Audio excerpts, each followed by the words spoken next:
when I know you before you joined the Navy, you had considered being a veterinarian.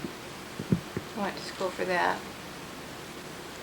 Well, after I went in the service, though, I never did want to go back to farm. I always liked the farm, and I think I'd have enjoyed being a farmer, but once I went in the service, I really planned to stay in for a full 20 years. When I joined the Navy, I planned to do 20 years, and I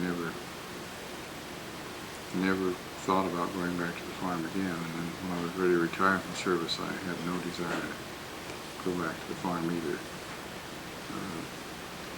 There's a lot of risk there, and there's so many things that you can't control. You know, you can't control the weather, and you can't control the prices, and it's mighty hard work, and there's a lot of capital involved, and so I just never had any desire to go back. You know, things have been so tough on the farm when I was on there, but I had no desire whatsoever to go back to the farm. Just a suburban gardener, huh? Well, yeah, I don't mind to do yard work, but there's other things I'd rather do. So for years I haven't even been much of a suburban gardener because I hire most of the yard work done. Okay. Let's see. I've always been proud to have the Palmer name. I think it's an honorable name, and it's meant a lot to me to be known as a Palmer. It's meant integrity and diligence and hard work and being the kind of person that can be relied upon to do good things. And I've gotten that from you, Dad. I'd like you both to respond to how you feel about bearing the name Palmer, what it means to you. Well, certainly never, I guess I would have to say I've never thought much about it, but I have always respected the name, and I've always tried to uphold the beliefs of my parents, and didn't know that much about their ancestors, but you know, I'd like very much for my own children and grandchildren to be good, honorable citizens and love their family and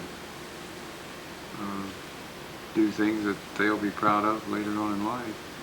I think a person's family is the most important thing they have in the world. If you don't have your family, there isn't anything else that's really very important.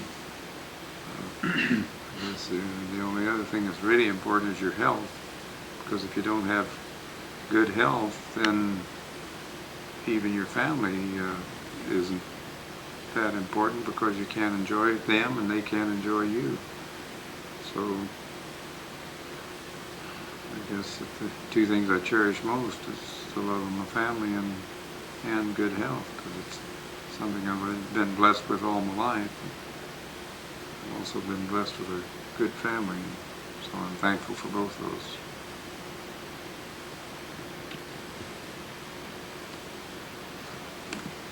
I have no problem with being a Palmer, and I guess I agree with Leo with it and everything he said, that the family is the most important part of life, and it's the only thing of value you leave behind. And I always, well, I think Carolyn and I both would agree that irregardless of what our kids might do when they were growing up, we would never disown them or anything like that. We might not agree with what they do, but we'd try to support them in what they did, and maybe try to talk them out of something. But I know of a lot of people that really come down hard on their kids, and they were hellions when they were growing up, and they would forget that. Maybe that was the reason they were so tough on their kids, is they knew what they did. And you know, I did a few things that I probably shouldn't have, so try to be supportive. And now we've got our, you know,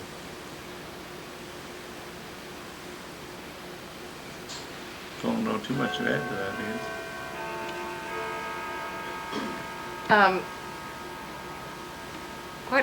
How would you like each other to how would you like to be remembered by each other? Well, Or what message would you have for each other? What is that? I think, are you on now? Yeah, I'm on. Well, I think the best way I could respond to that is love and respect for each other. We're the only remaining members of this particular family, and so we have many years to enjoy each other's company and also the company of our children and grandchildren. And, you know, I'd like very much to get well acquainted with Willard's children and their children, because again, it's all part of the family.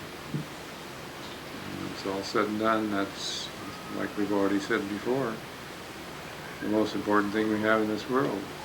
Because if you don't have the respect and love of your family, what else do you have? Money doesn't make happiness.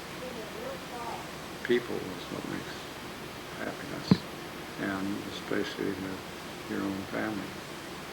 Just like this Thanksgiving that we've had the privilege of enjoying together this year. That's been a very enjoyable time, and one that we haven't had for many, many years. So that's why we hope we can have more family gatherings like this, so we do have an opportunity to know one another better. Very good answers. Ditto. Yeah. That's cheating, Dad. Yeah. No, it's not cheating. I mean, I think he covered everything. And what else is there? Now we just wound the clock.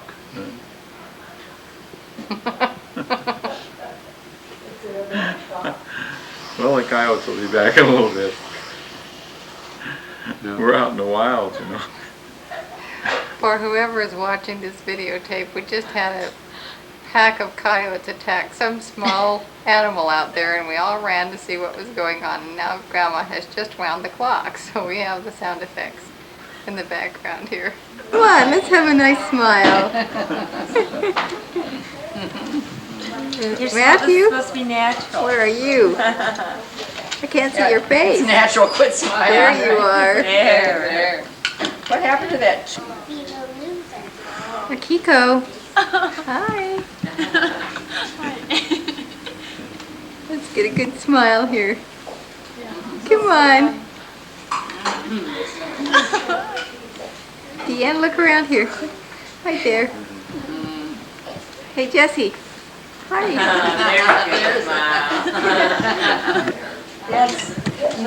I just put them in the drawer.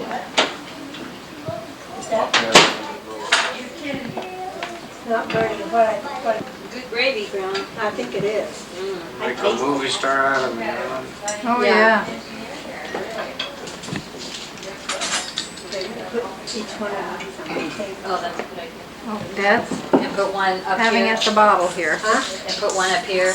Well, I thought maybe they could just do their gravy at the table, get their potatoes all stuffed in one in there. Look, that Wizard of Oz. Oh. Show you what No, may I? we were right. So what happened? And I'll marry. Well, we didn't write it. You what? We didn't write her. We tried. That is the time when you went out to the outhouse and got locked in. I don't remember. Do you remember that? Well, Well, it was there on that farm that we lost. And it was at night. Of course, night in the wintertime is about, what, 5 o'clock or so anyway. one of us had to go to the bathroom. We lived in an outhouse. And Mom gave us the lantern and sent us out, and it was Willard lantern.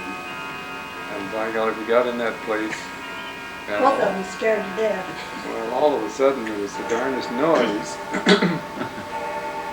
And I don't know whether it was Willard or me, but one of us wanted out and the other guy wanted to keep the door shut. And we both started to scream, and of course the folks ran out, or one of them ran out to see what in the world was wrong. And all that happened is the big old collie dog had jumped up on the door. But we were locked in the outhouse and couldn't get out. One of us was trying to open the door and the other guy was keeping it closed. Had that, about a 1936 Dodge, I think it was a green one, do you remember? Yeah, it was a green one. It wasn't a 36, What year was it? 31. Okay, whatever it was. No, it wasn't even that. It was a 26 or 28, 1928, I think. Anyway, it was parked up by the windmill, up, Yeah. you know, near the house, where it was quite a ways from where we kept it in the garage, or actually a cornfield. And the hay loader was in front of where we parked the car. So, some way I asked Dad if I could put the car in the garage, and he said, yeah. So, boy, I had it way up there on that hill, and started down and put it in neutral, you know, or put the clutch in on the thing, and down that hill I went. And I didn't even touch the brakes until I got right in the garage. And I slid in that thing, and boy, the only thing I broke was the lever arm on the hay loader. But it was a miracle, because it's a wonder I didn't go completely through the hay loader and the garage. I had no idea what the heck I was doing. Making keep any money. Forget it. No money, they made their own entertainment. You haven't got that on automatic, have you? No. You, I remember little. I remember going to sales. well, I remember the day all the banks in the United States closed. We were, Not all of them. Westchester Bank never did close, well, but the bank the couldn't banks pay us closed. for Yeah. them, They were open with that in your mind. because Dad had sold 2 big truckloads of hogs. And we must have had a telephone, but who was it that ran the trucks? Pete Pearson. Was it Pete Pearson? Anyway, this guy drove these 2 big trucks. He and another fellow drove them out to our farm, and we were going to load all these hogs and take them into the stockyards. And they drove out that morning, and I remember Pete getting out of the truck and saying, well, there's no use for loading them, Ralph. And Dad said, well, what are you talking about? And he said, the banks are closed and they can't pay you for them. And so then they had to turn around and they drove back to town without the hogs, because we didn't even load them. And that was the day that the banks were all closed in the country. And you might have not been out there when that happened. Well, I don't remember. Boy, I remember that. I remember when they were closed, and remember the trauma. I remember it just as plain as day. Do you remember the day we came home from school and the sheriff had been out and locked up the corn crib, sealed it up? Kind of remember that. Yeah, Mom was crying when we got home from school. And the sheriff had been out that day and sealed up our corn crib, and here we had a whole lot full of hogs and cattle, and there was no way to feed them. Yeah. So what we did was we went out and just pried a board off of the corn crib, and then the corn just run out on the ground to feed the hogs. They knew the sheriff. Knew him pretty well. Well, he had no choice, so it was, No. I want a real small piece, Mom. Of the job. Couldn't have gotten another one. You know, to serve the paper on the folks. I'd like to have the time. Not every day that Just a small piece. they were gone. Yeah, the first time that happened was, well, he didn't come out to serve the papers till just before they were supposed to go to court. And he came out and they weren't there, and so the next day or soon thereafter he came out again, and then he, about 3 or 4 times he came out, and I guess they're not going to be around. So, they missed Probably. that session of court. And the next time, the folks figured that they'd start to serve the papers on them a lot earlier then, because, you know, since they pulled this deal once, they'd probably pull it again. So then they left about 2 weeks before it was going to be time for them to serve the papers. And then the sheriff started to come out, and man, it seemed like he was almost living out there, but they weren't around, and none of us knew where they were. So they stayed out of court until the next session, and that's what saved the livestock and the sheep. And we had all kinds Oh, yeah, of we had chicken. stuff that we Milk. made. I mean, we had lots of And milk. Grandma made the bread. Butter. Yeah, she made the bread, baked the bread, What do you want, Susie? Pumpkin and pies. bean soup. And whipped cream. And That's what we lived on, practically. We actually had, I never did remember that we didn't have plenty of food. It No, was- I We don't didn't either. have anything else. No. I remember one time, and this is the only party that I can ever remember in our home. But Grandma was always interested in seeing to us that we had a little social training, and we didn't have much, I'll tell you for sure. But one Thank time you. we had a party at home because she wanted us to get to meet the girls. I don't remember this. Uh, And, you know, they invited those, I guess, various kids that were going to that church there, that Methodist church. I don't remember who all came, but we were playing Flying Dutchman. You know what Flying Dutchman is? I know, I've heard of It's that. Or the handkerchief It's kind where, of thing. yeah, kids line up and hold hands in a circle. And then they drop the handkerchief behind you, and you have to go out from your side, and the other couple's going the other way, and you have to get back into that hole quicker than the other guys. And grab the handkerchief from the back. Yeah. Well, boy, we were going around that circle, and I ran into somebody, I don't know who it was, but I broke a tooth off right in front.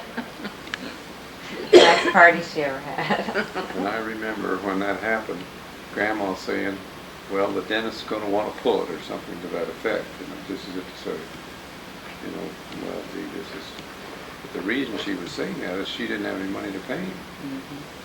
So I never did get it fixed. I went with that broken tooth until I went into the service.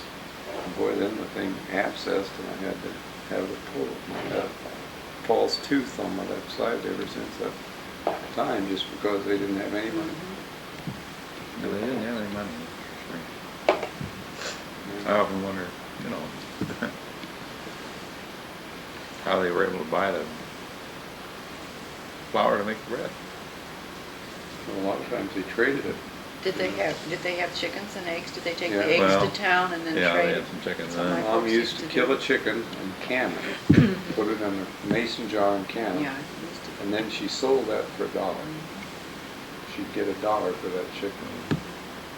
And that was one of the ways that they managed. And then they used to trade. In cornbread, we'd take shell corn and take it to the mill and have it ground. Cornmeal. And then she'd And make wheat. cornbread from the, Yeah. did you raise wheat? You know, one of the stories I like is that one about a little pony that took him to school, or Parkway anyway. At least he took him Parkway, and then We probably doesn't remember that, but yeah, I remembered. the That was first year that country I went school. to school, I went Oh, to I country did. school, and Willard started there too. I was in the 2nd grade then. The folks bought me a Shetland pony to ride to school because it was 2 full miles to school. We were exactly 2 miles from the school. I remember when Dad brought that Shetland pony home. Do you remember that? In the back of the Model T Yeah, Ford. he had him loaded in the back of a Model T Ford. Tail was sticking out the door. And that pony, The touring car, you know, no side curtains were off. but Shetland ponies are smarter than the kids are by Oh. far when they start. And that darn pony would go about halfway to school with me, and then he'd dump me off, and he'd come home, and I'd have to walk on to school. And when there were 2 of us riding, he dumped 2 of us off.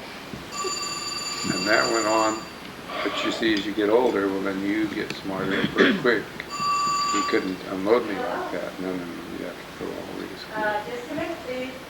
I said I didn't know, but I I thought think it was it's a Well- nice name. A.G. Palmer from Sioux Falls, South Dakota, was Dad's brother. I think it was Arthur Glenwood, and he was a favorite brother, and that's how I got that. And the first name came from a favorite cousin. Willard. Yep. And Willard you know, Palmer. Grandma Palmer never called him Bill. It's always Never. Willard. And so that's how I got it. It was a favored name, but it was a curse to me. Almost. Do you know where Glenwood came from originally? No, I don't have any idea. Is it a family name someplace? No idea. Sounds like it would be a family name of Yeah. Somebody's mother's Maybe last. maiden name, maybe, or something. Why do you feel it was a curse to you? Well, I just never did like it at all. Willard. Either of them.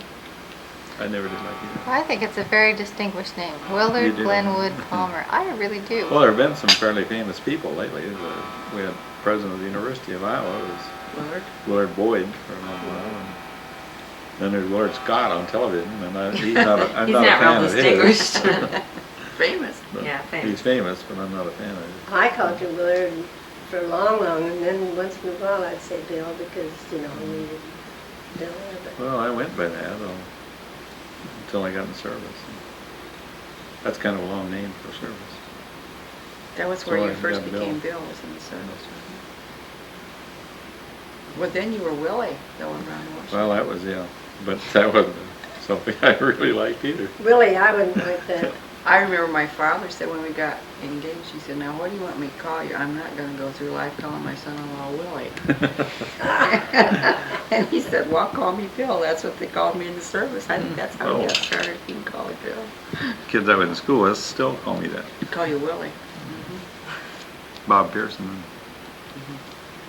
I don't remember at home. I don't remember in school they called you Willie. Yeah. I don't remember that I ever did. I don't remember that. Do you remember any other name? What they called me? Let's don't get too bad here. That you were called? Yeah. Well, yeah, Pat. Brady remembered that. That. I wasn't going to pass that on either. You brought it up. No, I mean in Are you- service. But by then I Oh. wasn't. Oh. When I was in, when I graduated from high school, I was Leonard. When did you get fat? When I was a kid, you got a picture in there that I've never liked. Which one's that? Oh, I'll show you. Wow. The three of us around Dad, and he's reading something. Oh, yeah, that, I Yeah. like that. Well, you weren't that. I was fat then. You have to look at it. I remember. I shouldn't have pointed that out called to you. fat, but Yeah. I don't think you were ever really that fat. Well, It now, sure stuck with me anyway. funny how those things do. It seemed like when we were kids, everybody had a nickname. Oh, yeah. What was yours? He was. Do they know what your name was? I know what it was. Honest Abe. Abe. Abe. Hey, I don't know how I got that name. Wayne was Buck. How come you were Abe? You don't know? Abe You're Lincoln. tall. I didn't. Abe Lincoln. I mean, that was. Well, Honest Abe. Yeah. Abe. But Well, I don't know it who. follows him somewhat now because we were at a church party the other night. And all the wives were supposed to write something about their husband. And the bishop just would read that, and if he couldn't guess it, then he just put it out to the general audience. Who it was? And I wrote, he was called Abe when he was in high school. And I mean, the bishop didn't get it, but boy, just as soon as he said, put it out to the other, people that were there, Leo Palmer, of course. Who else? I never heard of it.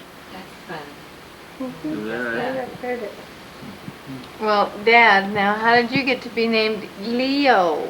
Yeah. I don't have I the know Well, I how heard it- it. The only thing I know is Dad never wanted us to be nicknamed. You know, that was, So- Yeah, so you got Willard. and he didn't want to give us a name that they could nickname us. So So where he got Leo, I don't have any idea. Ralph was his name, Bauer was his middle name. yeah. But I don't have any idea where I got People Leo. would call him Leo, Lee. Yeah. In fact, I guess at home, some places they call me. I don't know whether anybody ever called me Lee in Iowa or not. I don't think, I don't remember. I know at various times people did try to call me Lee, but Yes, Well, now tell us about Wayne. well, Wayne was our youngest brother. He was What's- exactly 2 years younger than Willard to the day. How, thinking he was what's the in age difference between. between you and Uncle Bill, Dad? 15 months, I guess. Yeah. So a little over a year. December 16th to March 1st. Wayne was 2 years to the day. Younger than Willard was. He was called Richard Wayne. And the reason I know that they didn't call him Richard was Dad didn't want him called Dick. So why they ever named him Richard, I don't know. I wonder if that was after somebody. Since Not that I Dad was, I know. don't know either. Your middle name was after. There's no one that I knew that was any relative that was named Richard or Dick. Did you guys miss not having a sister? Well, you don't think about that. You didn't know? It was never mentioned, or no, I don't think I ever even thought of that. We didn't have anything to compare it to, did we? No, I guess not. You didn't know how wonderful women were? Yeah. How they Well, the disadvantage of that is a guy, like in our case, we didn't know girls at all. We were not familiar with girls, and that guy, I never even dated at all. In fact, at our reunion, one of the remarks that I made was, we never dated those girls. I don't remember that I ever dated a girl in my class.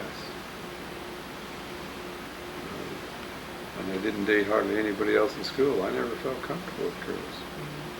Didn't find out about girls till I got in service. They've got a pretty big smile. What a rude awakening. That is one of the disadvantages of a family where there's none of the opposite sex. Yeah. You know, Well, and we didn't have parties. I mean, we didn't have the exposure to other kids. No, we went to a basketball game or a football game on Friday night. But what about just going to school? Be around them at school? Yeah, but not much. yeah, and of course we didn't have any money either. No. There wasn't a heck of a lot to do. Think of the things they have to do in Washington High. But I just had a driver's license for 2 months in high school. But this was Westchester. Well, no, and no this more than wasn't that. even Washington. March, April, May, 3 months. While I was in high school. My high school career, I could drive 3 months. That's a little limiting too when you're in the country. So And we what did didn't- you do? You just hung out at home? Well, we worked a lot. Yeah. You know, We worked, chored every night in the morning, or every Yeah. night. We didn't chore in the morning, they used to wear it that way. and boy, all summer long, you worked, oh, you're so tired at night you couldn't hardly navigate. 'Cause we'd Walk behind the harrow. Yeah, you'd start out at daylight in the morning and walk all day behind the 4 or 5 horses. Make a dollar. I mean, walk all day. Wouldn't even make $1 then. Didn't get paid. Yeah, when I first started to work, You were apprentice. After, yeah, I out of made high $1 a school. day. Now, when I was working away from home, my very first job, I made 10 cents an hour hauling water for a thrashing crew, just carrying a water jug out to the. On a pony, usually. No, I didn't. At that time, I was riding one of those draft horses. Well, A yeah. pony. One of the horses. So did you carry it on the horse? On the horse, great big old horse. You know, we just walked along, you know, I couldn't have, it was not a a riding horse at all, Or just you a put the regular. water on the horse. Regular workhorse, and you just, Well, yeah, you had a saddle on the horse, and then you had 2 water jugs on each side of the saddle. one on each side, And you'd go out, 2 hours. tell all the guys out in the field, and serve water to them. And I made 10 cents an hour. Big Yeah. money, That was before we moved off the farm, off the farm. When where you we were foreclosed from. Oh, yeah, What year did we move from that farm? Do you remember? 1936. 1936. I went through high school from the other place. I couldn't remember exactly when it was. The old child, Richard Wayne was? he never went any place. Grandma didn't know where he was going, who he was with, and when he'd be back. Or was it just that he was quiet? No, he just He told was everybody. that way. Really? He did. And from that standpoint, I'd say he was the ideal child.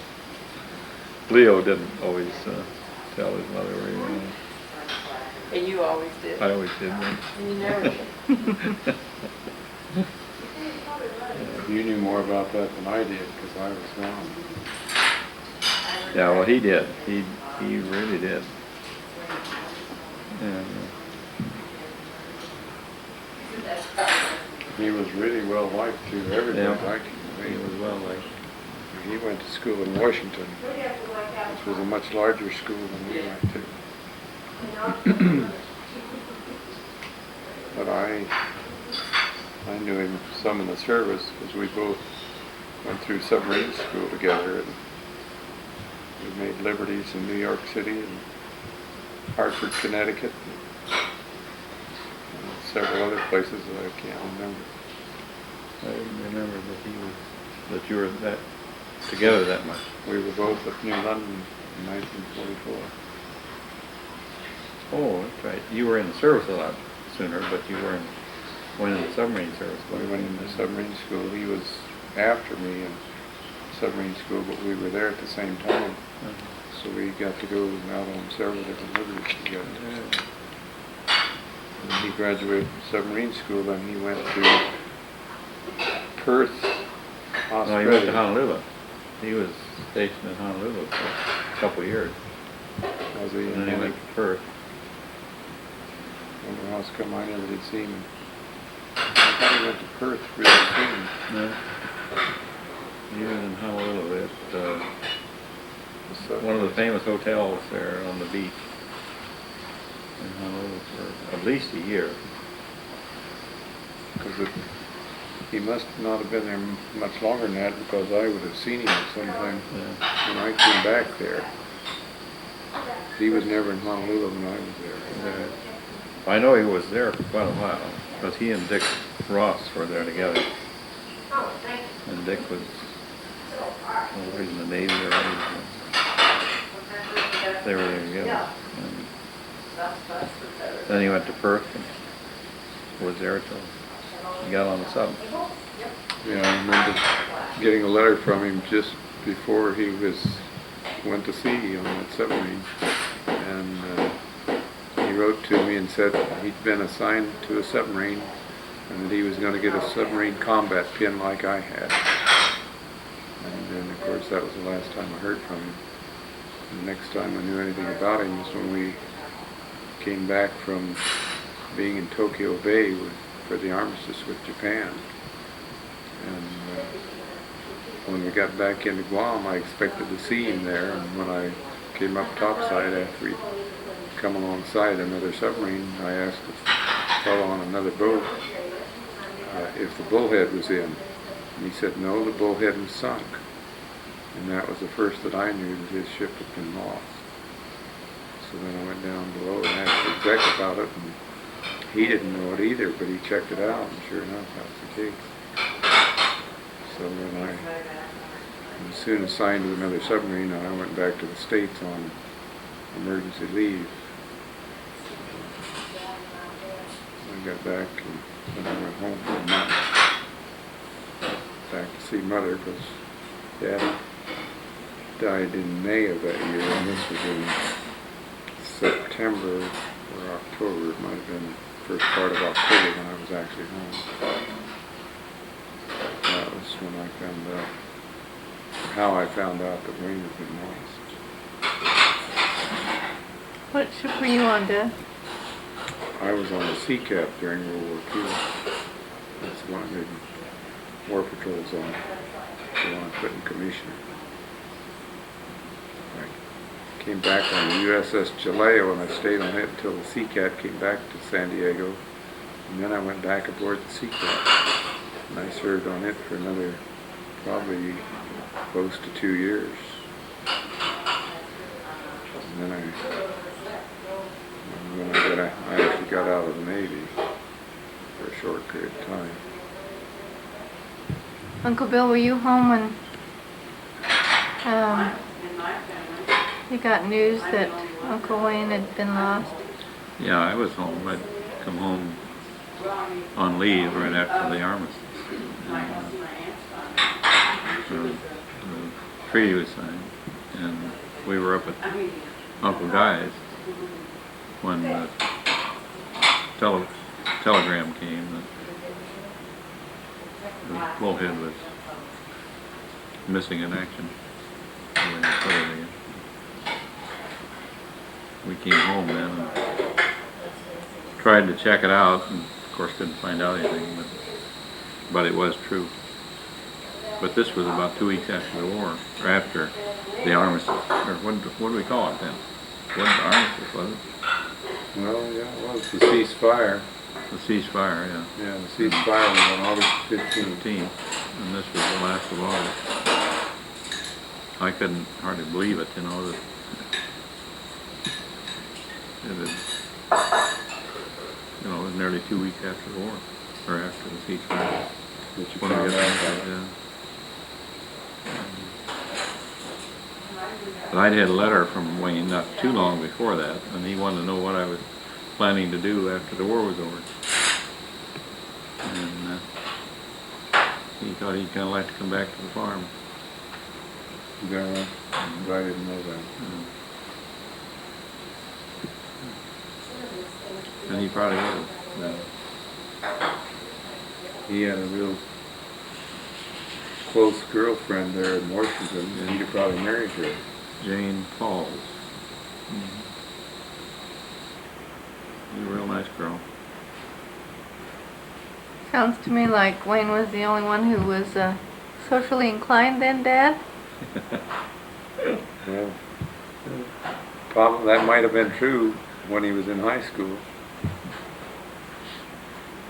But he probably had more opportunity for it too than we did, because he was going to a much larger school and they did have social activities there in Washington. Yeah. He was going with her when he went in service, and we went out to Farragut, Idaho, and I forget the number now, but an awfully lot of a high percentage of those who went through Farragut at that time got scarlet fever.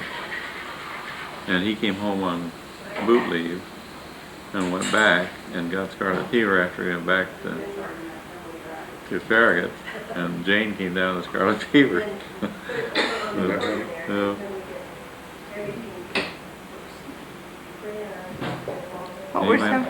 He went right from boot camp to sub school, wasn't it?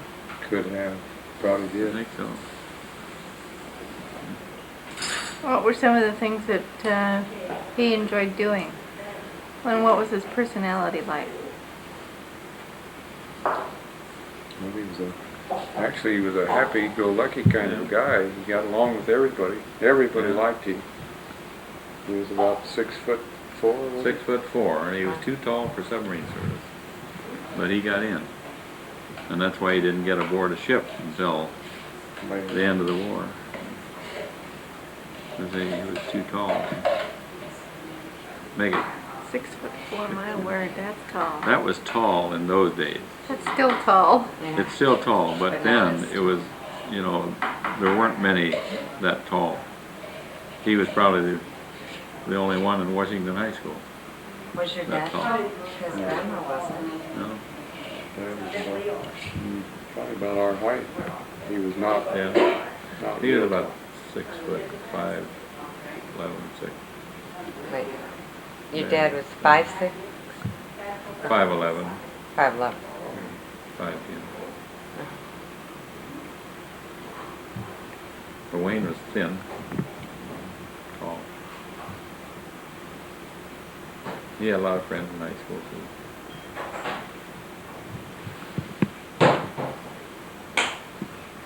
A soft-hearted kid. He's a lot like Larry, really. Really? Yeah. What I do you would see say- about Larry that's like Wayne? Well, very sentimental. Yeah, Larry Larry's- was a very sentimental boy. Yes, he is very sentimental. Huh? Larry. Okay. My brother. Yeah. I would say they were very much alike in personality from the standpoint of sentimental.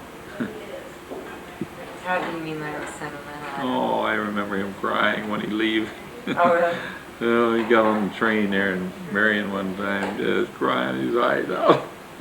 Do you When you remember came that? back. I don't think I did. Yeah, he's that way.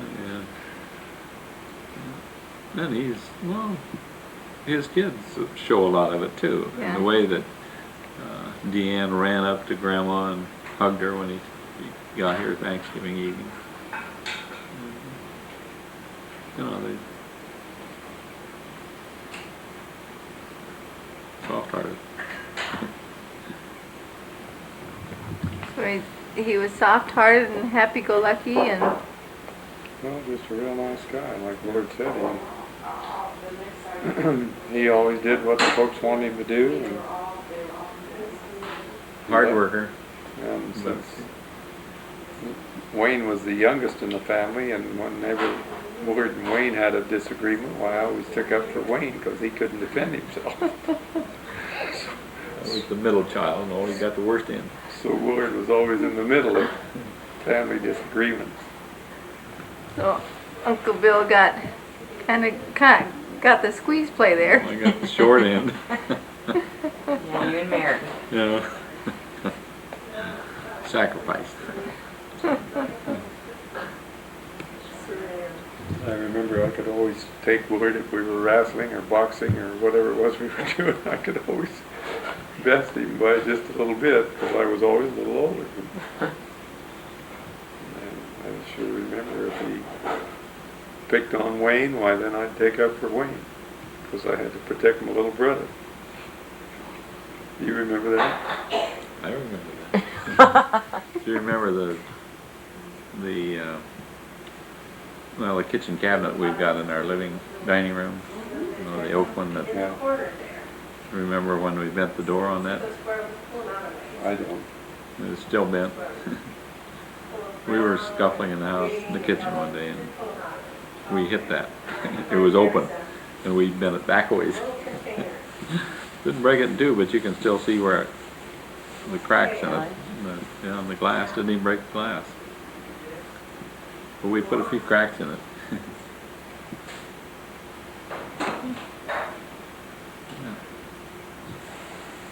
Anyway, you better shut it off now. That's all we can. Around finally, but for a year or so he couldn't even talk. And the closer Wayne came to graduation, he had 2 or 3 years in school. He had 3 years, and no, 2 years. Yeah, 3 years in school yet. And closer it came time for graduation, all of his friends were going into service right out of high school.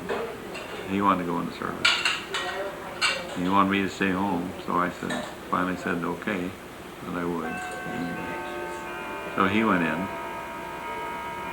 and before he got out of boot camp, I had somebody ask me one night why I wasn't in service. And you weren't looked upon too kindly at that time for not being in service. And I decided if we could pay for the farm that I'd go in. And I was pretty sure we could. And I told the folks one day I wanted to go to Des Moines, and I went up and enlisted me if I could go in the Air Corps. I went up and enlisted in the Army Air Corps. I came back and told them, and I realized ever since what a shock that was to folks. And we had sailed.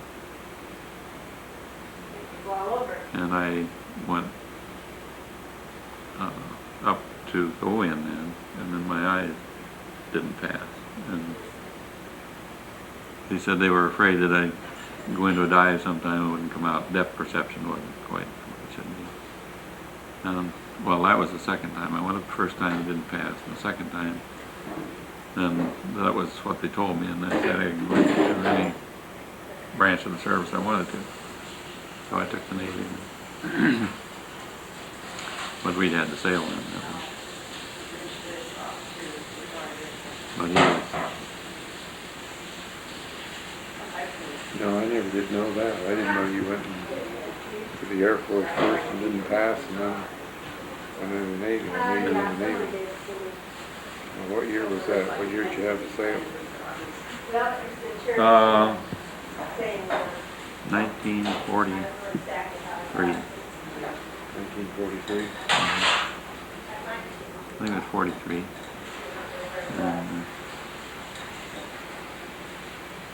But we paid for the farm in 3 years' time, or 4 years' time. When I went in the service, the farm was paid for. That's the difference in agriculture then and today. And what did Mom do? She rented the farm from that point on then? Well, yeah, she rented it. That's right. While I was in service, she rented it. And then I came back, and then we lived there. From 43 to, or 47, I started farming again in 47. And we moved to Stevens in 54. So you farmed it 7 years? Yeah. And then she sold it to Osmond. I don't know what she did get out of it. So then, I'm confused about when your dad passed away. That he was still alive when you went into the service. Yeah. He died in 1945. May of 1945. Okay, so were you all in the service? Yeah. You were all gone then? Yeah.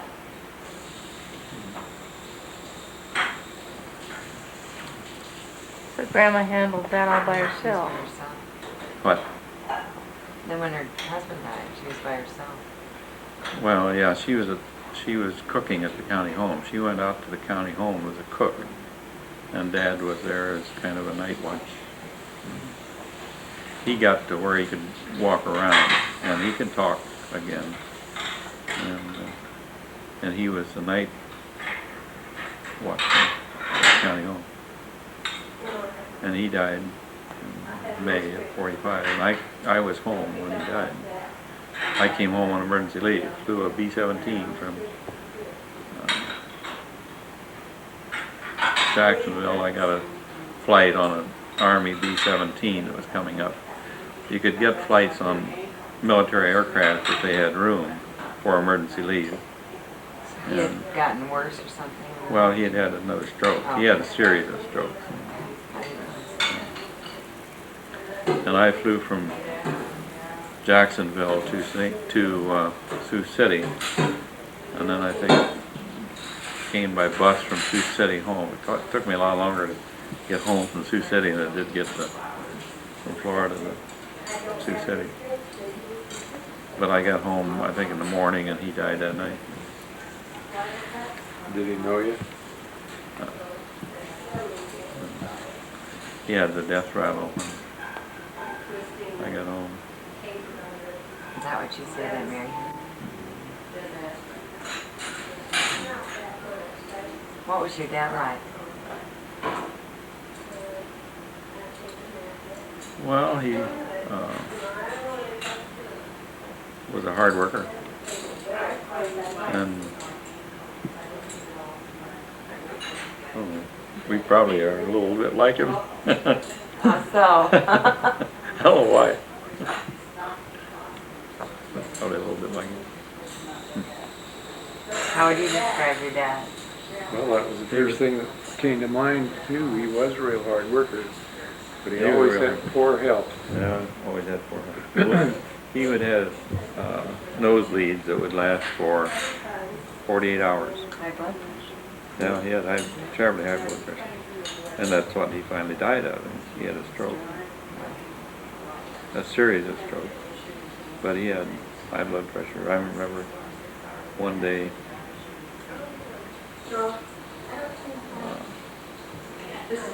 he was planting corn and he'd had high blood pressure. Well, I had a nosebleed. I mean, he'd had it for some time, several hours, maybe all day.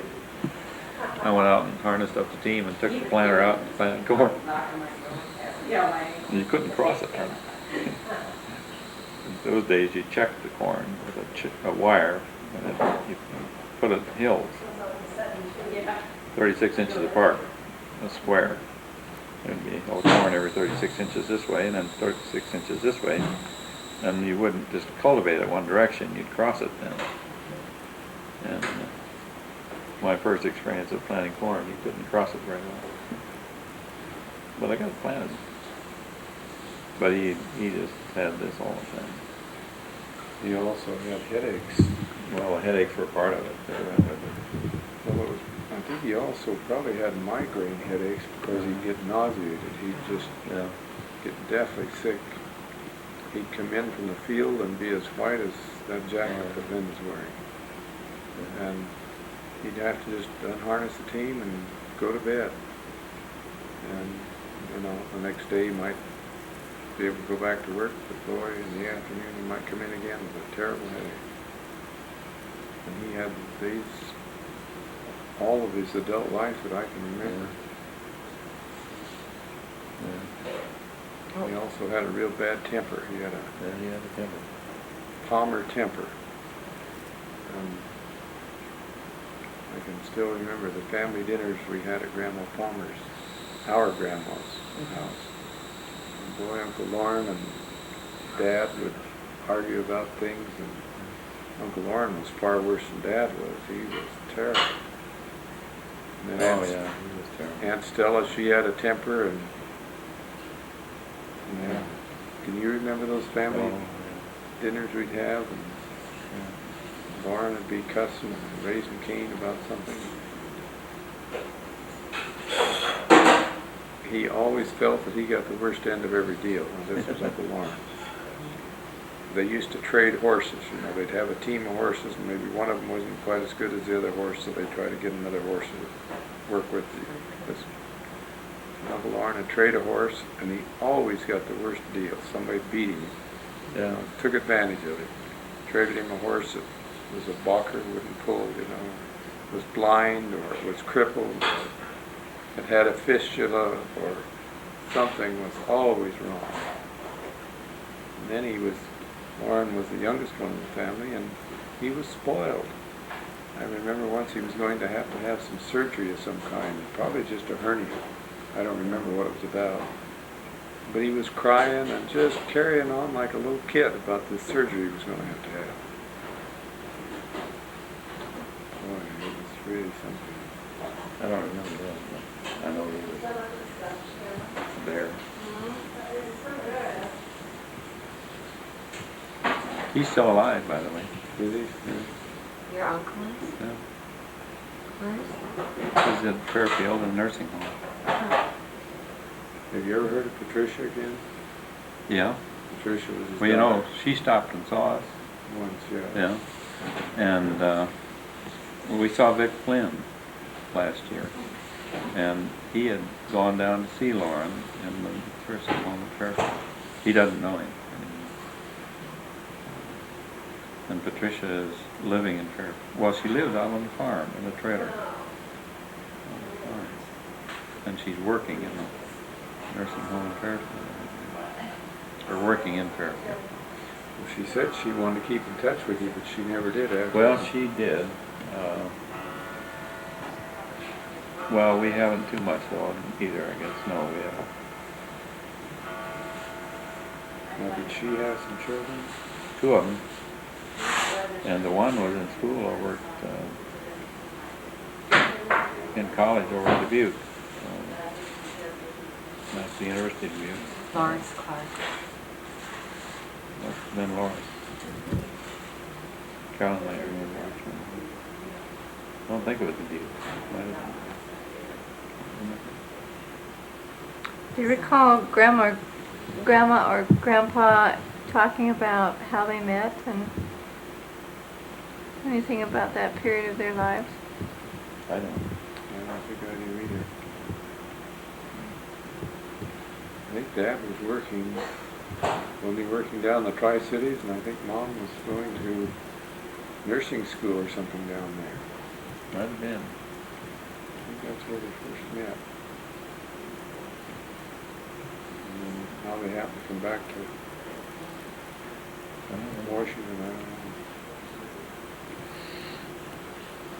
And Grandma actually was in nursing training for a while. Why she didn't stay, I don't know. I don't know either. Because she got married. Could be. But I know Dad didn't have a high school education. What did he have? Did he go to high school for any time at all? I don't know that he did. I don't know.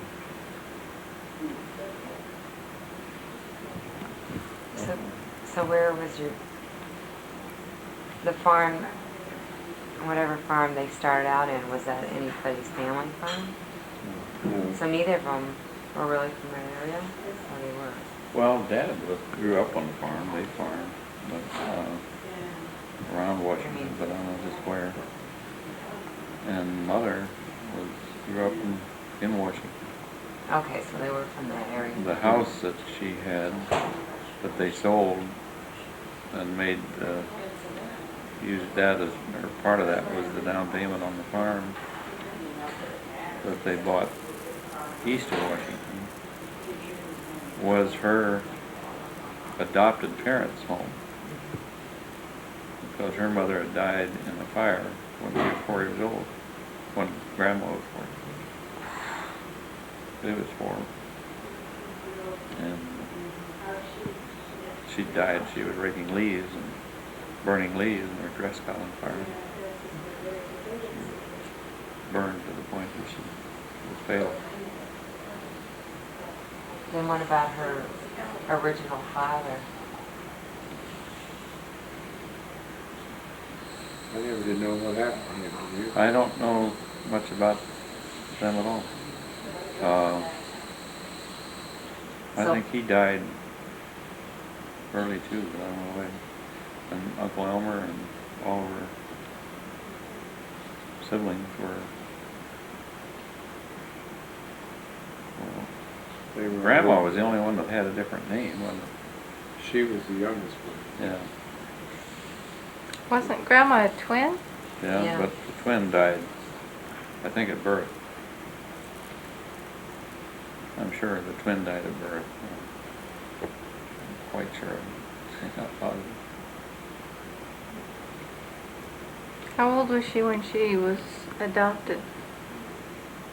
Do you know where? I don't know. Very young. I thought you just said something about when she Well, was 4. Her mother died when she was 4. I think it was 4. But I don't know what age she was when the Crawford, she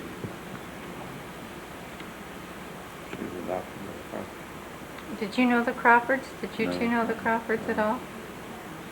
No. No, I think I vaguely remember Grandma Crawford. Yeah, I don't.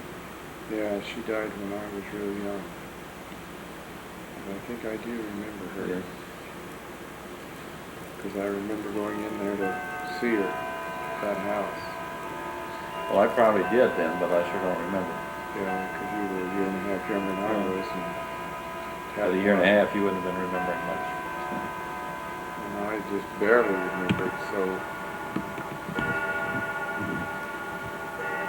I don't even have a clear picture in my mind of what she looked like, but I do remember that I had gone in to see Grandma Crawford. Okay, you just push the red button again to turn it off, Okay. and it will automatically focus. But you have to kind of have the center of the... She's not shooting now, though. Are you shooting Yes, now? I am. Oh, yeah, that's right. She lives in that Stella. Yeah, she lived in Washington with Aunt Stella. And we used to have many family dinners in there. We'd go into Grandma Palmer's for Christmas. And, Always well. yeah, and anytime Uncle Art came down from Sioux Falls, South Dakota, well, we'd always all get into Grandma Palmer's for a family gathering. And, Did you ever know Diana and Ethel? Mm-hmm. yeah, that, Well, they were always there. They always came.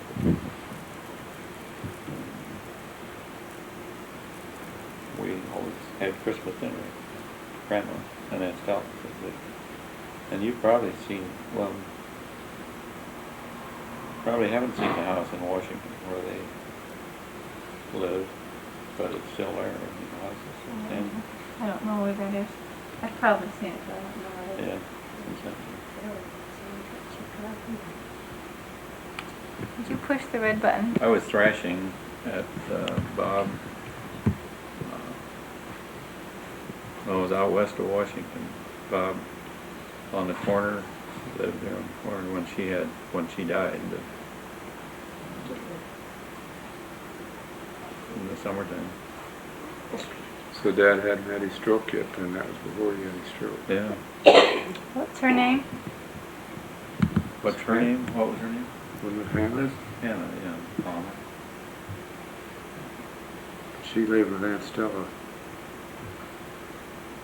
She would have As long been in her 70s or something, maybe 80 when she died. She seemed awfully old at that time. Of course, I was 17.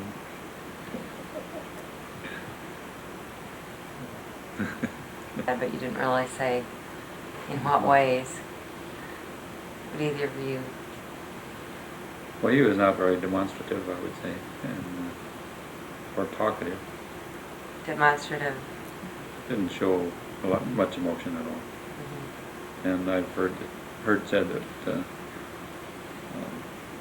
I do that sometimes. Really? My brother doesn't.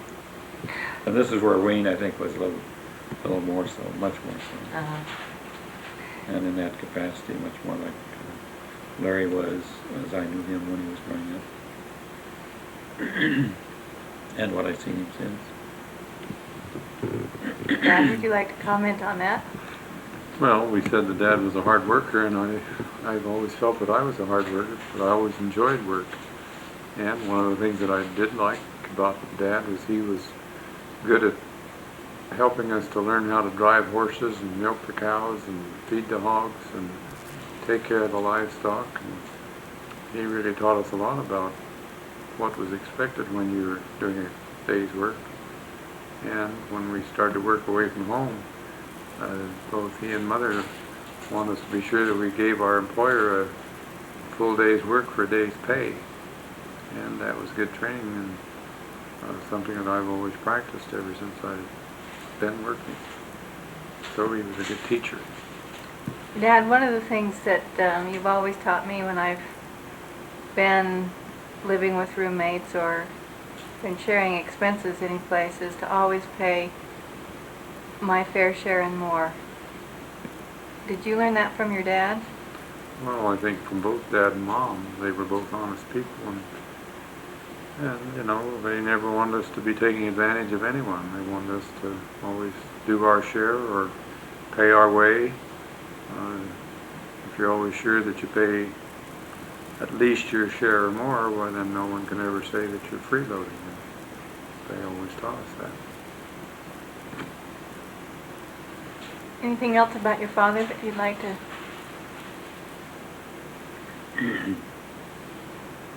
Well, the only thing I can say is I always felt bad that he was always in such poor health. I remember when I was working for Uncle Elmer, one Sunday morning, I heard a car coming down the highway, and boy, that guy was coming fast, and it was a doctor from Wellman. And as he went down the road, I knew that he was going to our house, and Dad had one of those nosebleeds that Willard mentioned last night, and he was in a real serious situation. And I remember the very empty feeling I had as that doctor went by, because I didn't know what the outcome was going to be.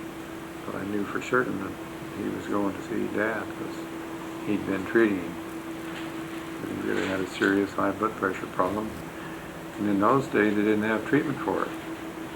So he just lived with it until he had a stroke, and that was one of the complications of blood pressure, is a stroke, which is nothing more than a ruptured vein or artery, and then that's what causes the paralysis. And that's the very thing that caused a serious illness in the beginning of the stroke. So if I'd have had one wish, I'd have wished he'd have been in much better health for all of his life. And of all of the brothers and sisters in the family, he's the only one that had those kind of problems. And for no reason that I know of, because he didn't use tobacco and he didn't drink. So it was just a health problem that he inherited. Remember as the grandkids, but what was she like when you were growing up? Well, she was a very loving person, and you know, she taught a lot of down-to-earth things, like a penny saved is a penny earned, and well, just a lot of real common sense things that it was easy for me to remember.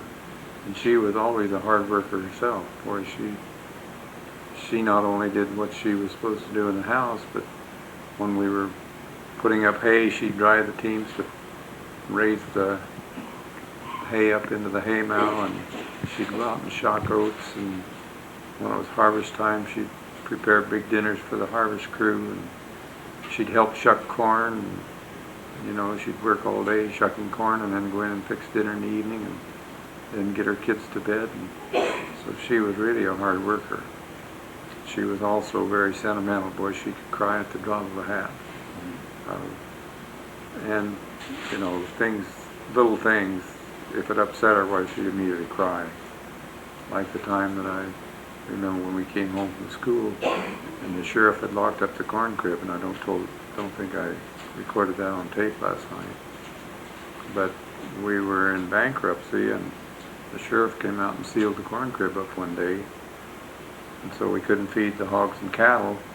When I got home that afternoon, we all came home on the school bus, and she was crying, and we asked her what the problem was, and then she told us the story about how the corn crib was sealed up. We weren't going to be able to feed the livestock that night. The way we solved that problem was we went out and just tore a board off the corn crib, and then the grain run out on the ground so the hogs could eat and we could also feed the cattle. So those are some of the things, and I'm sure Willard has other incidents. Well, I don't remember those exact incidents, but I remember always coming home from school, and there was always fresh baked bread or fresh baked something there most of the time, and we always had home baked stuff, and the town kids had bought them, and they liked to trade sandwiches with us at school. They wanted the homemade bread, and we liked the store-bought because that was something we didn't have much of. But she never complained. I don't remember ever complaining about anything as I was growing up. And, very supportive of the kids in anything that happened. Yeah, Not too much of any serious nature happened, but it was always supportive. But both Dad and Mom used to go to the basketball games and the football games and the school plays, and you know, they supported us in all the activities that we're involved in. And all those things let you know that they cared about you, and they were interested in you. They always wanted us to do well in school, and I remember many times getting up on Dad's knee and reading stories to him, because he, in the evening, would let us read on his knee. And that's one of the ways, one of the things that when our kids were small, I used to like to have them read to me because I knew it helped them. Helped them to enjoy books, and so those are things that we were taught at home. Another thing Mother used to do is she'd make candy at various times during the year, but at Christmas time she baked big batches of all kinds of candy, fudge and divinity and well, every type you could think of. And I loved candy, and boy oh boy, she'd hide it in her. She wouldn't really hide it, she'd put it into one of the rooms that wasn't heated during the winter. And I'd go in there after school and stuff myself on fudge and brown sugar candy and taffy and everything that she had. And of course I ended up with all kinds of pimples from it and didn't have any idea that chocolate helped to cause pimples, and of course she didn't either. It also caused me to have cavities in my teeth that I could have avoided had I been aware that proper brushing after eating the candy would have helped, and less candy would have lessened the pimple problem, but I didn't know those things, and neither did she. One of the things that I remember about Christmas time when Grandma was alive is she'd always do a batch of fudge for us, and she'd send it to us in the mail, and that was a highlight when Grandma's fudge would arrive. I seem to remember that it would come in a red tin, Christmas tin, but man, that was fun to get that fudge. We kind of found her on fudge that night. She'd also always bake cinnamon rolls, after we all left home. And then she'd bake cinnamon rolls, and that was a big event too. And she did that right up until just before she passed away. So she was a great mother, and she sure did her best to do the best she could for her kids. And she did her best to not play favorites, and she thought just as much of one as the other. She was just as interested in all of us. She never did get over Wayne's death. That was something that she never could really accept. I remember when we were going to the hospital after your heart surgery, after you'd had the heart attack, Right. saying that,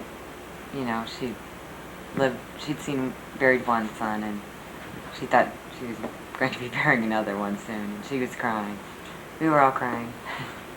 Still covered.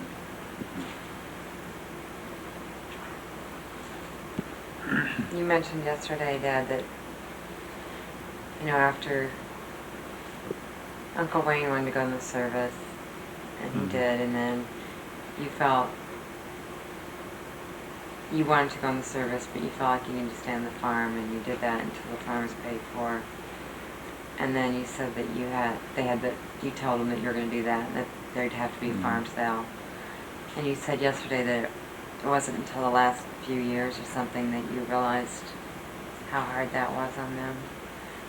No, I realized Or- it after I got back. I mean, After you came back from Yeah. the service. but as the years had gone by, at that time I was thinking, that they would be taken care of, and the pressure then to be in the service. If you were not in the service and you looked able-bodied, you were not treated kindly by the public, because the popular thing is to be doing your part, and what a mistake that was. I was doing far more at home than I ever did when I got in service, but didn't realize that. But I still have never regretted having gone in. At least I was there, and the fellow who went with me to Des Moines the second time, he went into the Air Corps, and by the time I got through, after I did not get in, he did get in, but by the time I got through boot camp, he'd been through 2 countries in Europe, because he washed out too. They were overrun by pilots at that time. They didn't need them, so they just washed most of them out by that time. And he went right into the Army. He'd been in 2 countries. By the time I got through boot camp, or through aviation machinist mate school, I met 4 guys who had been in my boot company that had been to sea and come back again and were waiting discharge. And I hadn't even gotten into school yet. because every other company at Norman, Oklahoma had to do a month's KP duty, or a month duty on the base. And I happened to be assigned in the mess hall. But there were 4 guys that were waiting discharge. I don't know how many of them. This was 4 that I just happened to run. But I realized when I came back, what a shock that was to the folks, because it would have been to anybody. You hadn't given them any indication you were going to join the any service? indication, no. So you just went away and Well, I went signed up and to then- see if I could get in the Air Corps, but I didn't. And I don't know how I figured it out, but after the Dad had to sell all the equipment to make the down payment on the farm, all the tractor and all the machinery that went with it, went back to farming the horses. Then after he had his stroke, I bought a tractor again and the equipment to go with it. And then we had 450 head of hogs last year I was on the farm, which in those days was unheard of. But the economics of the time and the war is what made it possible to do that. And that's what made most farmers well in World War II.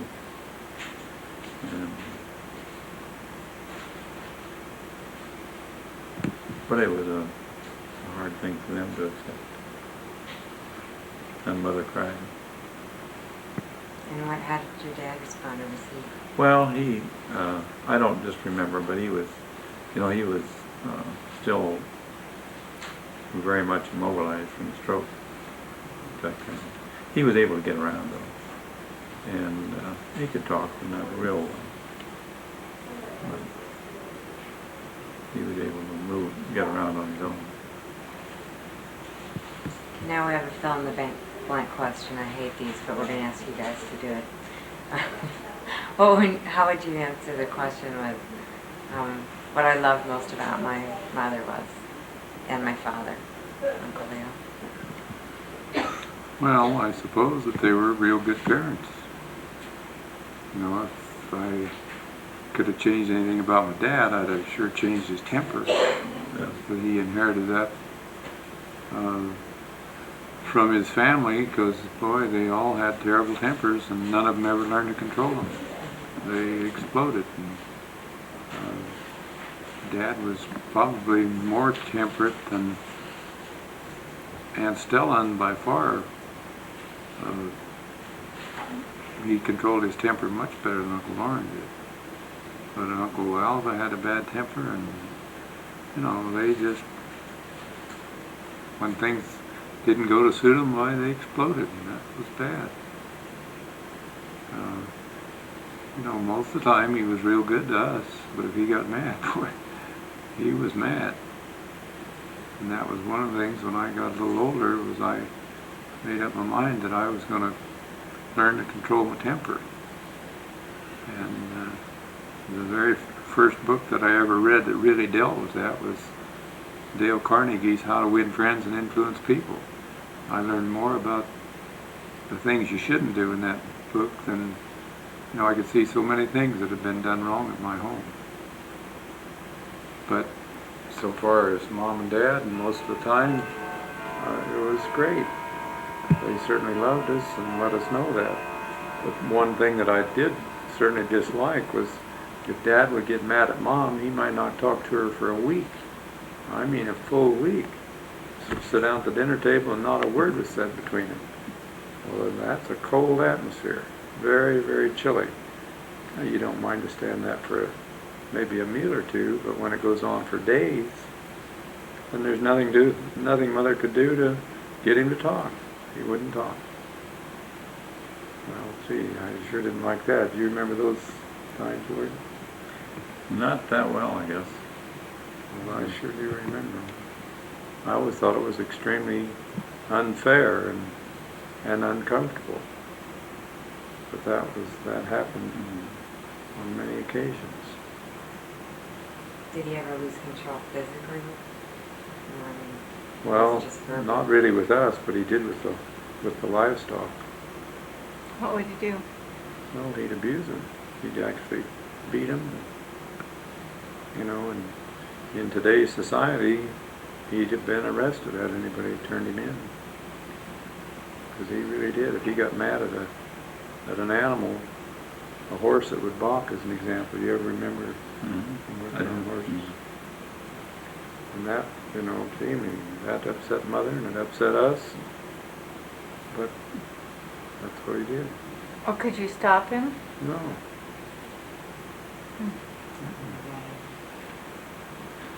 So it was, Yeah, he did have quite a temper. I hesitate to bring that up. in fact, the day that he had his stroke, hadn't he, or the day before, I think the day he had his stroke, he'd been very, very mad at maybe a horse. I don't remember. I remember Mother telling me that. She thought that's what brought it on. You know, that's certainly possible because at that time you're really angry, and for somebody with high blood pressure, that just raises the blood pressure. So that was a sad thing. Okay, next question.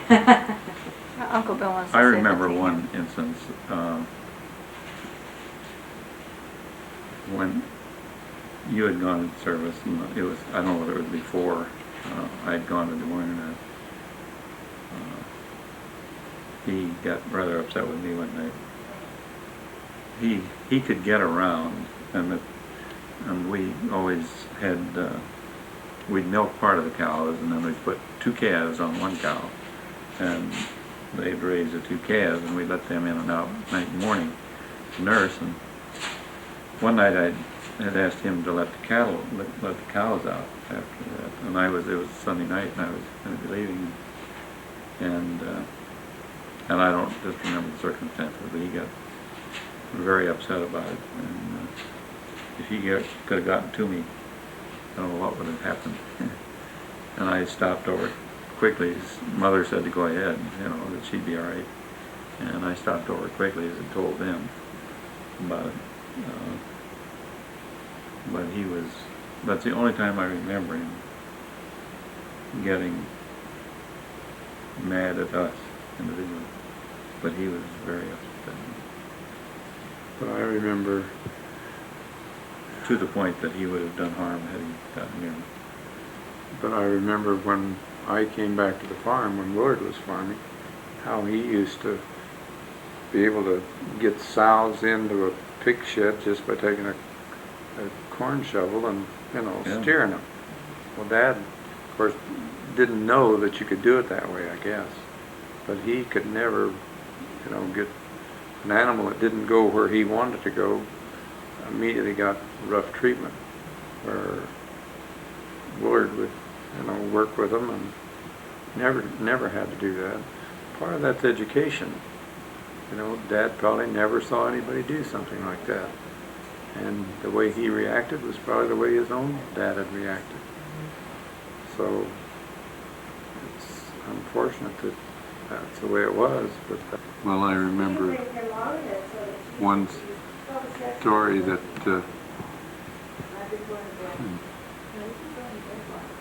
Right.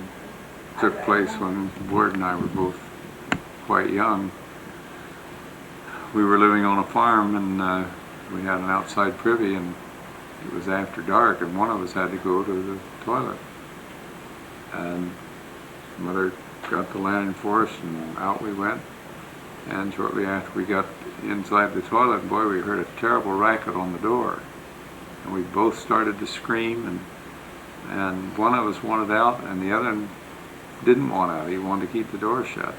So as we started to scream, the folks started to come out to see what in the world the problem was. And really, all it was the old collie dog had jumped up on the door. One of us was holding the door shut so that we couldn't get out, and the other guy was trying to open the door to get out. So we had an exciting time there in a few minutes in the outside privy. I would imagine I was the one trying to close the door. Well, I'm not sure who was doing what, but anyway, that was a rather frightening time for both of us. And the folks got the biggest kick out of it after they really found out what was going on. So a little incident on an Iowa farm when we were young boys. Very young. How old do you think you were, Dad? Well, it was before the farm was foreclosed. I would guess it was probably about. When did we move off that farm? Do you remember the year? Was it 36? I think 36 we moved off. It was probably about 1930. When, It would have been sometime before, good many years before that. yeah, we were probably 8 or 9 years old, something like that. Tell us about the heifer, Uncle Bill. Well, yeah, we didn't have a pony at that time. I don't believe, did we? Well, We must have had it sometime. Yeah, I because think we had we a did. saddle, so we must have had the pony. But anyway, folks were gone one day, and we had some neighbor kids there. I think I don't know who it was, but somebody got the idea of trying to ride the heifer. They had some young cattle there, so we got the saddle on the heifer, and I think, did somebody ever get on the back of the heifer? I don't remember. Anyway, they don't have any withers, I believe you call it, but the saddle fits down over on a horse, but a cow is just round. So I don't remember just exactly what all happened, but anyway, the folks came home and the heifer was up on the top of the little hill in the yard with the saddle down underneath her belly. And the folks were just a bit concerned when they saw that. We didn't try to ride a heifer yet. But no one was hurt. At something like that, did they get mad at you, or were they just glad? Did they think it was fun? I don't remember that they got mad. Do you? No, I don't think I don't probably think they did. I remember one time we went skating, ice skating. We had Horseshoe Pond, which is about half mile or so from the house, and we had 2 or 3 families in the neighborhood with boys, and the boys and Henry. I don't know, there's some boys lived up on where Swift's did or not, where you broke your arm. I don't remember. But anyway, there were 6 or 8 of us when we went down to Horseshoe Pond. We'd light a fire on the bank and to keep warm by, and then we'd skate. And we were down there, and the ice was a little too thin one night, and we all gathered, a bunch of us were in one spot, and we went through the ice. So we walked home. It wasn't real cold, or we'd have been icicles by the time we got there, but we were getting wet and cold by the time we got home. I didn't know you could ice skate, Dad. Well, yeah, we could. We'd skate right around there at home, and so we could all ice skate. One year, we ice skated at school all winter. We had a 6-inch sleet storm one night. Wow. And we sold a load of hogs the next morning, and the truck, you couldn't even see the tracks of the truck.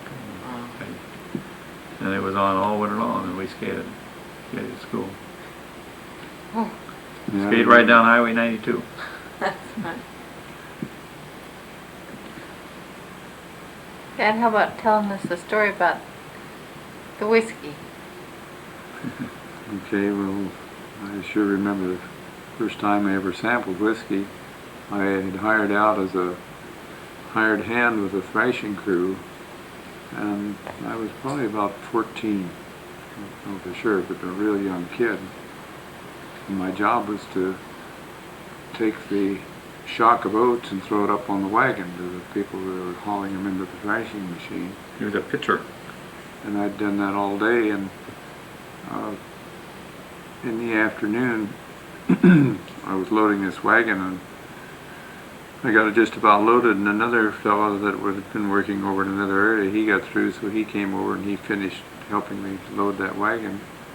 And the guy that was up on the wagon, the driver of the hay rack, when we got the last bundles up to him, why, he pulled out a bottle out of his pocket and he had a swig and he threw it down to the other guy that was down below. And he had a swig of it, and the guy up on the wagon says, "Throw it to the kid."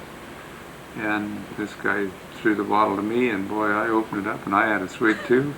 And I'd never tasted whiskey in my life. And I thought I was going to die. It wasn't water. It was so strong and bitter, and those two guys, they just laughed. And the one guy up on the wagon said to the guy down below, he said, that kid's going to be a man before his mother yet. So I'll always remember that little experience. And I remember another funny incident that happened. We'd probably been into Grandma Palmer's house in Washington, because I think it was a Sunday afternoon. We came home and we'd had a slight rain, you know, it had rained a little bit. It wasn't enough to keep us from getting home without any problem. We drove into the barn lot where we normally park the car, and boy, a whole bunch of hogs had gotten out. And they were up on a kind of a little knoll there in that lot. And then we started to try to get them back in the corral, and they started to run, and Grandma, our mother, was standing right beside the car. And this one hog started down that hill and ran right between her legs and just knocked her down. And it just made her so mad to think that that dumb hog had all that room to run, and he ran right through her legs. And you don't remember that, Willard? I kind of remember I something do. like that happening. I don't remember the. I sure do remember that. And one other time, I remember another really funny thing that happened. I was just getting about old enough to drive a car, so occasionally Dad would let us coast the car into the so-called garage. It was really a machine shed. We had a hay loader parked right in the back of the thing, and then the car went in the front of it. And sometimes they'd bring the car home and park it out in front, and right in front of the machine shed. All you had to do was take off the brake and push in the clutch, and you could just coast into the garage. And I'd done that several times. But one evening, the car was parked way up on this little knoll by the windmill. And I asked Dad if I could put the car in the garage, and he said, sure. Well, boy, oh boy, I put the car in neutral up there and took the brake off and just let her roll all the way. And when I got clear down close to the machine shed, they could see that I was going far too fast and I wasn't trying to slow down. And they were just sure I was going to go right through that machine shed and the hay loader. Well, all of a sudden I realized I got to slam on the brakes, and I did. I slammed them on, and I broke the lift, the wooden lift on the apron on the hay loader. But I did get the thing stopped, and that was so funny, and it was just luck that I was able to stop the thing, because I certainly didn't have it planned right. I didn't have any idea of when I should have put on the brakes to slow the thing down. It was just pure luck that I didn't go right straight through the garage. That's one of the experiences that you have on a farm when you're a young kid trying to do things. I remember another funny thing. We didn't have a tractor, and then we finally did get a tractor, and I was working out in the field, probably plowing, but I don't remember for sure what it was. And I just started to drive the thing, probably the very first day, and I came up to the end of the row where you were going to turn to keep from running into the fence, and the tractor started to slide, and I didn't know enough to step on the left brake to stop that wheel, and then that makes the other one go around. So the only thing I could think was, when I drove horses and you wanted to stop, I yelled, whoa, and I yelled, whoa, on the tractor. Well, of course, then fortunately, as I got the front wheel really cranked around, it killed itself, because it was too, I couldn't push it any longer. But I'll never forget that. So little incidents on the farm as a kid. First time I ever drove a car, I tried that too. Did you? It didn't work. I just yelled, whoa!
67%